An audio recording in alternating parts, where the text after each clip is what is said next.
ముఖ్యమంత్రి గారు కూడా ఎక్స్ప్లెయిన్ చేయడం జరిగింది.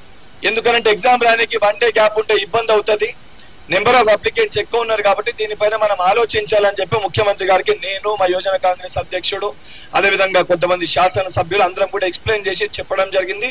వారు కూడా దానిపైన ఆలోచించి సంబంధించిన టీజీపీఎస్సీ చైర్మన్ గారితో మాట్లాడి స్పష్టత ఇస్తామని చెప్పి చాలా క్లియర్ గా చెప్పారు.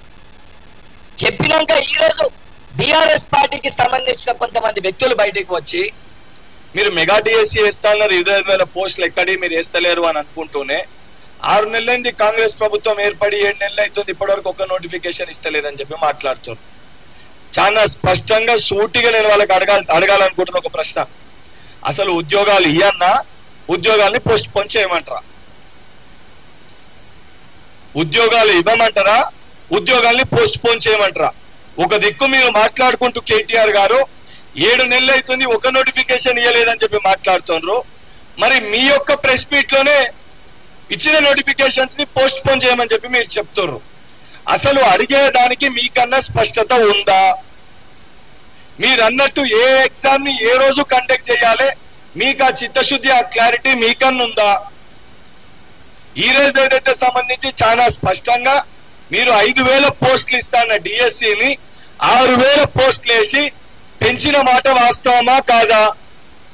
గతంలో డిఎస్సి ఉన్నప్పుడు మరొకసారి టెట్ నిర్వహించాలన్నప్పుడు ఫిబ్రవరిలో వచ్చిన డిఎస్సి నోటిఫికేషన్ ని పోస్ట్ పోన్ చేసిన మాట వాస్తవమా కాదా?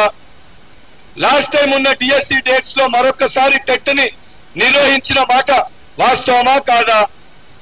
ఈ రోజు మీరు అన్న విధంగా డిఎస్సిని 2 నెలల్లో 3 నెలల్లో పోస్ట్ పోన్ చేయమంటే పోస్ట్ పోన్ చేసిన తర్వాత లీగల్ కేసులు కానీ, కోర్టు కేసులు చిక్కుముళ్ళు కానీ, లేకపోతే రేపు పొద్దున కొత్తగా ఇప్పుడు ఏదైతే బిఎడ్ డిఎడ్ పాస్ అయిన స్టూడెంట్స్ మరొకసారి టెట్ నిర్వహించమని వాళ్ళు డిమాండ్ చేసినా, నిర్వహించినప్పుడు ఆ కొత్తగా పాస్ అయిన వాళ్ళు మళ్ళీ మాకు చదువుకోనికి 2 నెలలు సమయం ఇవ్వాలని మళ్ళీ వాళ్ళు డిమాండ్ చేసినా, మళ్ళీ నెక్స్ట్ డేట్స్ కి మళ్ళీ 2 నెలలు పోస్ట్ పోన్ అయితే అసలు మనము డిఎస్సి నోటిఫికేషన్ ని ఇవ్వగలుగుతామా? ఈ యొక్క 11,000 ఖాళీల్ని భర్తీ చేయగలుగుతామా లేదా? ముందు దానిపైన మనం ఆలోచించుకోవాలి.